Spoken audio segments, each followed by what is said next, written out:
Ayan mga boss, nabaliktad na natin, tamang posisyon na. Tapos nailagay din natin yung mga transistor ngayon.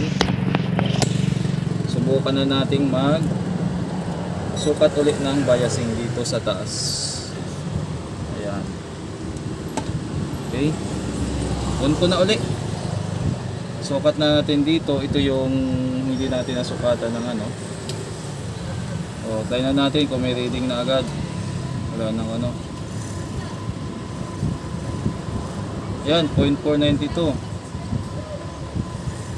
Okay na mga boss. Ayos na. So hindi pa siya nagsiswitch yung relay kasi tinanggal pa natin yung connection. Yung galing doon sa harapan, ayun po. Ikabit na natin to. Then tika lang, chiko nga pala yung DC out nya. DC out nya kung okay. Saan ba ito?